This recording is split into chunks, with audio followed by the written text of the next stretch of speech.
네, 안녕하세요. 구루잠입니다. 이번 시간에는 2020년 1차 필기기출문제 직업정보론 문제 같이 풀어보도록 하겠습니다. 41번입니다. 실업급여 중 취업촉진수당이 아닌 것은 실업급여 보시면 실업급여는 구직급여와 취업촉진수당으로 구분이 됩니다. 그래서 구직급여, 취업촉진수당, 실업하면 구취가 나요. 그래서 실업하면 구취 때문에 취업촉진수당은 또 이렇게 네 가지. 이조직 광내러 간다. 이주비, 조기재취업수당, 직업능력개발수당, 광역구직활동비, 이조직 광내러 간다. 실업하면 구취 때문에 이조직 광내러 갑니다. 이번 문제에서는 취업촉진수당 아닌 것 고르라고 했으니까 3번 훈련연장급여 해당이 되지 않습니다. 정답 3번. 네, 42번. 워크넷 제공하는 성인 대상 심리검사 중 무엇에 관한 설명인가? 네, 여기 보시면 흥미 유형 적합직업 탐색이라 돼 있고, 네, 현타미의 사진관 나왔죠. 홀랜드 유형 측정하는 검사. 홀랜드 유형은 흥미니까 직업선호도 검사가 되겠습니다. 그래서 직업선호도 검사 S형에서는 이런 직업 흥미에 관한 내용을 측정을 하고, 참고로 L형이 있죠. S는 숏, 짧은 버전이고 L형은 롱 버전이에요. 그래서 직업선호검사 L형은 2022년 1차 시험에 출제가 됐는데, 여기에 하위검사가 무엇인지에 대해서 묻는 그 문제가 나왔었죠. 그래서 L형에서는 이 S형의 검사에서 측정하는 흥미를 포함해서 성격검사 그리고 생활사 검사까지 포함을 합니다. L형에서는. 그래서 성격검사는 빅5 검사를 실시를 하게 됩니다. 그래서 흥미, 성격, 생활사 검사까지 포함하면 L형, S형은 이 흥미 검사만 실시를 하는 것이죠. 정답은 3번. 43번. 내용 분석법을 통해 직업 정보를 수집할 때의 장점이 아닌 것은, 내용 분석법이란 장점이 정보 제공자의 반응성을 유발하지 않아요. 왜냐하면 내용 분석법이라는 것은 문서 매체를 통해서 이제 자료를 수집하는 거거든요. 그러니까 문헌 연구의 그 한 종류라고 볼 수 있습니다. 그렇기 때문에 정보 제공자의 반응성을 유발하지 않는다는 게 특징입니다. 그래서 정답은 이제 1번. 반응성이 높은 게 아니라 반응성을 유발하지 않는다. 네. 그리고 시간의 흐름에 따라서 소급조사, 종단 연구가 가능하다는 거예요. 그리고 재조사가 가능하겠죠. 문헌을 통해서 조사를 하기 때문에. 그리고 문헌을 통해서 조사 내용을 분석하는 것이기 때문에 시간과 비용이 절약됩니다. 네, 그래서 2번, 3번, 4번 다 맞는 내용이에요. 종단 연구 가능, 재조사 가능, 소급조사가 가능하다. 44번. 워크넷 직업진로의 직업정보 찾기 중에 조건별 검색의 검색 항목. 네, 여기 제가 캡처를 해왔습니다. 직업 입력할 수 있고 평균 연봉과 직업 전망을 통해서 검색을 할 수 있습니다. 네, 그래서 정답은 3번. 연봉과 직업 전망. 45번. 제7차 한국표준직업분류에서 포괄적인 업무에 대한 직업분류 원칙에 해당되지 않는 것. 네, 포괄적 업무에 대한 직업분류 원칙. 그러니까 여러 직무가 결합되어 있을 때 어떻게 직업분류를 하냐. 주된 직무 우선으로 하죠. 첫 번째가 주최생이에요. 주최생. 주된 직무 우선 원칙에 따라 분류를 하고, 여기서 분류가 안 되면 최상급 직능 수준 우선 원칙으로 분류를 합니다. 그리고 나서 또 안 되면 주최생, 생산 업무 우선 원칙. 그래서 이 순서에 따라서 분류를 하게 됩니다. 그래서 정답은 4번 수입 우선의 원칙. 네. 이 부분 이제 정리가 안 되신 분들은 아래 영상 문항을 참고하셔서 반드시 이제 다수직업 종사자 포괄적인 업무, 직업 분류의 일반 원칙에 관한 내용을 이제 설명한 문제입니다.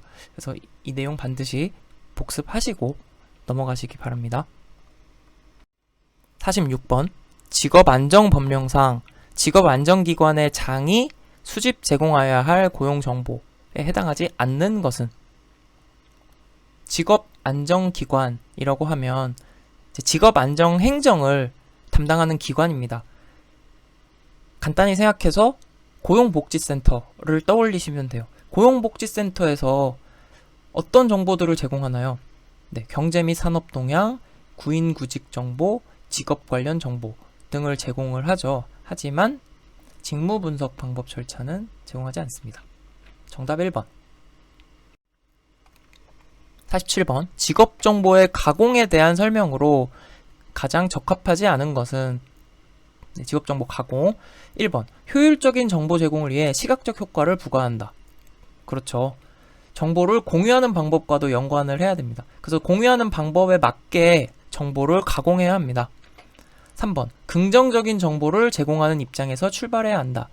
정보 제공은 중립적으로 해야 합니다. 중립적인 입장 기억해 두시기 바랍니다. 정답은 3번.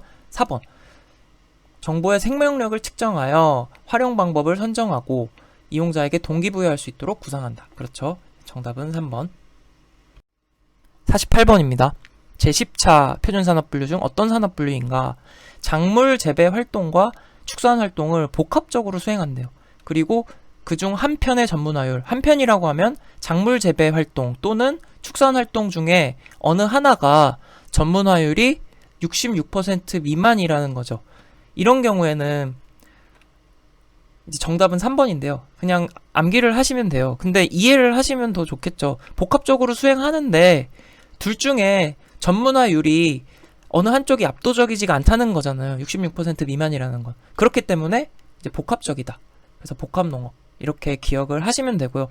만약에 전문화율이 어느 이 작물 재배 활동이나 축산 활동 중에 전문화율이 한쪽이 66%가 넘어간다 라고 하면은 이제 주된 산업 활동에 따라서 작물 재배업 또는 축산업 이렇게 분류가 되겠죠. 네. 그래서 이렇게 기억을 해두시면 되겠습니다. 정답은 3번. 49번. 직업사전 관련된 문제입니다. 직무기능에서 자료 항목 중 무엇에 관한 설명인가? 네. 직무기능 자료는 이제 종합에서부터 비교까지. 그래서 이제 비교, 6수준이 제일 단순한 수준이라고 볼 수 있고, 기록, 계산, 수집, 분석, 조정, 종합으로 가면서 점점 이제 복합적인, 복잡한 수준으로 이제 올라간다라고 이해하시면 되겠습니다. 그래서 이 내용은 데이터 분석 기초, 그리고 결정 실행 상황 보고는 조정에 관한 내용입니다. 정답은 2번. 그래서 직무기능 자료에 관한 내용은 이제 자세한 내용은 이 해당 영상 문항 확인하시면 되겠습니다. 50번으로 넘어갈게요. 국가기술 자격 중 실기시험만 시행할 수 있는 종목이 아닌 것은, 자, 필기시험 면제되는 종목 해서 정리가 되어 있습니다. 네, 한글 속기, 그리고 뭐 이런 기능사들이 있어요. 그래서 여러분들이 쭉 보면서 자꾸 보면서 이제 익숙해지시면 되고요. 자주 출제되는 것들은 이제 항공사진 기능사, 금속재 창호 기능사, 네, 미장 기능사.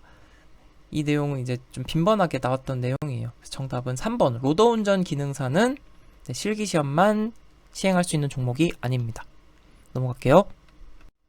51번.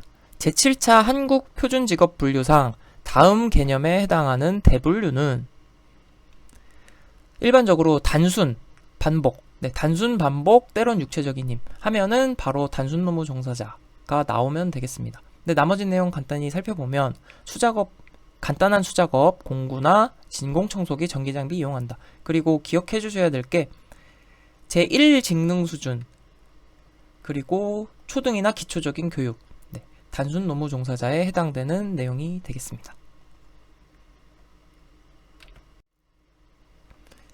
이번에는 제2 직능 수준이 요구되는 대분류에 대한 질문이네요.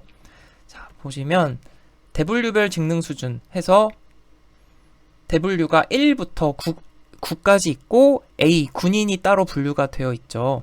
네. 이 대분류 순서랑 직능 수준은 이제 암기를 해두시는 게 좋겠습니다. 그래서 직업 분류는 관전사서, 판농기장, 단군. W1부터 W9까지 그리고 A 군인까지. 그래서 관전사서, 판농기장, 단군, 관리자, 전문가, 사무, 서비스, 판매, 농림업, 기능원, 장치, 기계 조작, 단순노무, 군인. 네. 그래서 직능 수준은 단순노무 종사자만 제1 직능 수준이고, 네, 군인은 별도로 볼게요. 단순노무 종사자만 제1 직능 수준이고, 나머지 다 제2 직능 수준이고, 네, 관전만 3, 4 직능 수준이다. 관전만 3, 4, 나머지 다 2고 단순노무 1, 그리고 군인은 별도로 제2 직능 수준 이상. 그래서 W 순서랑 직능 수준은 암기를 해두시기 바랍니다. 그렇다면 이 중에서 제2 직능 수준이 요구되는 W, 관리자는 3, 4였죠? 관전은 3, 4였으니까 1, 2번 땡. 단순노무는 1이었죠. 제1 직능 수준. 3번 땡. 그래서 정답은 4번. 53번 문제는 문제 오류로 이제 전체 정답 처리가 된 문제라서 네, 넘어가겠습니다. 54번. 표준산업분류의 산업분류 적용 원칙에 관한 설명. 네, 반드시 숙지를 하셔야 되는 내용입니다. 틀린 것 고르는 문제입니다. 1번. 생산 단위는 산출물, 그리고 투입물, 생산 공정을 고려해서 정확하게 설명한 항목에 분류를 해야 합니다. 2번. 생산 단위의 소유 형태, 법적 조직 유형, 운영 방식도 산업 분류에 영향을 미칩니다가 아니죠. 영향을 미치지 않죠. 산업 분류니까 산업을 분류하는 거잖아요. 이 생산 단위가 네, 어떤 산업으로 분류가 되는지를 보는 것이기 때문에 소유 형태, 뭐 오너 경영 회사인지 전문 경영인 회사인지 아니면 뭐 유한 회사인지 이런 것들은 이 회사가 어떤 산업을 영위하는지와는 관련이 없죠. 그렇기 때문에 산업분류에 영향을 미치지 않습니다. 네. 3번. 산업활동이 결합되어 있는 경우에는 주된 활동에 따라 분류를 합니다. 4번. 공식적, 비공식적 생산물, 합법적, 불법적인 생산은 다르리 분류하지 않습니다. 마찬가지입니다. 이것도 2번과 비슷한 맥락이죠. 산업을 분류하는 데 있어서 이게 합법으로 생산됐는지 불법으로 생산됐는지를 구분할 필요가 없습니다. 네, 이렇게 이해를 하시면 되겠습니다. 자세한 내용은 네, 아래 관련된 문항 참조해서 하셔서 반드시 완벽하게 학습을 하셔야 되는 내용이 되겠습니다. 넘어갈게요. 55번. 국가기술 자격 산업기사, 산업기사 응시 요건. 산업기사 응시 요건과 기사의 응시 요건, 기사와 산업기사의 응시 요건은 반드시 정리를 해두시기 바랍니다. 그래서 산업기사의 경우에는 이제 기능사 등급 이상의 자격 플러스 1년 실무 응시 자격입니다. 혹은 산업기사 등급 이상의 자격이 있는 경우, 그리고 관련 학과의 2년제 이상 졸업 예정자도 포함이 되고요. 또 혹은 대졸, 혹은 산업기사 수준 기술훈련 과정을 이수한 경우, 또 2년의 실무 경력이 있는 경우, 기능경기대회에 입상한 경우 등이 있습니다. 문제로 돌아가서 1번. 응시하려는 종목이 속하는 동일 및 유사직무 분야에서 1년 이상 실무에 종사한 사람, 1년이 아니라 2년 실무에 해당이 되죠. 그래서 정답은 1번. 1번이 틀린 내용. 관련 학과의 2년제 또는 3년제 전문대학 맞죠? 기능경기대회 입상 맞죠? 그리고 다른 종목의 산업기사 등급 이상 자격을 취득한 사람 맞죠? 네, 정답 1번입니다. 56번. 직업정보 분석에 관한 설명으로 틀린 것은 1번. 직업정보는 전문가에 의해 분석되어야 합니다. 2번. 수집된 정보에 대해서는 목적에 맞도록 몇 번이고 분석하여 네, 최신, 객관적, 정확성, 네, 최신성, 객관성, 정확성 맞습니다. 3번. 동일한 정보라 할지라도 다각적인 분석을 시도하여 해석을 풍부하게 한다. 맞는 이야기입니다. 4번. 직업정보원과 제공원에 대한 정보를 알 필요가 없는 게 아니라 매우 중요하죠. 네, 어디서 제공이 됐는지 출처 반드시 밝히고 이제 중요한 부분이 되겠습니다. 정답은 4번. 57번. 근로자 직업능력개발법령상 근로자 직업능력개발법은 국민평생직업능력개발법으로 명칭이 변경되었습니다. 그래서 이 법령상 직업능력개발훈련시설을 설치할 수 있는 공공단체가 아닌 것은, 네, 이거는 기억을 해두시기 바랍니다. 직업훈련시설은 공공직업훈련시설과 지정직업훈련시설이 있는데, 지정직업훈련시설은 직업전문학교나 실용전문학교 등의 시설을 말하고, 이 공공직업훈련시설은 산업인력공단, 장애인고용공단, 근로복지공단, 네, 장애인복지산업공단, 그래서 장애인복지산업공단 2번인 안전보건공단이 해당되지 않는 내용입니다. 58번. 한국표준산업분류의 산업분류 적용 원칙. 네, 또 나왔네요. 산업분류 적용 원칙 아주 중요한 내용이라고 했었죠. 네, 반드시 정리를 해두시기 바랍니다. 1번. 산업은 유사한 성질을 갖는 산업활동에 종사하는 생산단위의 집합이다. 예, 맞는 이야기입니다. 2번. 각 생산단위가 노동, 자본, 원료 등 자원을 투입하여 재화 또는 서비스를 생산, 제공하는 일련의 활동 과정. 이것이 산업활동입니다. 맞는 이야기죠. 그래서 이 선택지를 통해서 산업과 산업활동의 정리를 해두시면 되겠습니다. 3번. 산업활동의 범위에는 가정 내 가사활동은 포함되지가 않습니다. 가정 내 가사활동은 산업활동의 범위에 포함되지 않는다. 4번. 산업분류는 생산 단위가 주로 수행하는 산업활동을 분류 기준과 분류 원칙에 맞춰 그 유사성에 따라 체계적으로 유형화한 것이다. 산업분류의 정의, 산업활동, 산업활동의 범위, 산업분류 정의까지 선택지를 통해서 정리해 두시면 되겠습니다. 59번. 워크넷에서 제공하는 학과 정보 중 자연 계열에 해당하지 않는 것은, 네, 자연 계열, 생명과학과, 수학과, 지구과학과 다 자연 계열에 해당이 되고, 이제 안경광학과, 광학이 들어가는 거는 공학 계열에 해당이 됩니다. 그래서 정답은 1번이고요. 이 학과 정보 문제 같은 경우는 뭐 문제를 통해서, 기출 문제들 통해서 공부하셔도 되는데, 이런 문제가 많이 나와요. 계열과 학과 매칭하는 문제, 이런 59번 문제처럼요. 근데 이거를 문제를 통해서 기억을 해도 되지만 출제 경향을 보면 이 학과 정보 문제는 똑같이 나오기보다는 살짝씩 바꾸면서 안 나왔던 부분들에 대해서 나오는 경우도 많이 있거든요. 그래서 반드시 전체적으로 한번 정리를 하시면 오히려 더 편해요. 그래서 제가 헷갈리는 부분만 이제 모아서, 얼마 안 돼요. 헷갈리는 부분 모아놓은 게. 그래서 그 부분만 이제 따로 정리를 해놓은 문항이 여기 있습니다. 그래서 이 문항에 가셔서 학과 정보, 계열별 검색 관련된 내용들 한번 정리를 하시면, 네, 그 이후로는 이 학과 계열 문제 나오면 헷갈리실 일이 없을 것 같아요. 그래서 정리를 해두시기를 권해드리면서 다음 문제로 넘어가겠습니다. 60번. 한국 직업 전망에 관한 문제네요. 설명으로 틀린 것. 1번. 하는 일은 해당 직업 종사자가 일반적으로 수행하는 업무 내용과 과정에 대해 서술하였다. 네, 그렇습니다. 2번. 관련 학과는 일반적 입직 조건을 고려하여 대학에 개설된 대표 학과명만을 수록하였다. 대표 학과명만 수록한 건 아니고 여기에 플러스 이제 이런 내용이 있습니다. 특성화 고등학교, 직업훈련기관, 직업전문학교의 학과명까지. 그러니까 대학뿐만 아니라 고등학교, 훈련기관, 전문학교의 학과명까지 포함이 되어 있다. 기억해 두세요. 3번. 적성과 흥미는 해당 직업에 취업하거나 업무를 수행하는 데 유리한 적성, 성격, 흥미, 지식 및 기술 등을 수록하였다. 4번. 학력은 고졸 이하 전문대졸, 대졸, 대학원졸 이상으로 구분하여 제시하였다.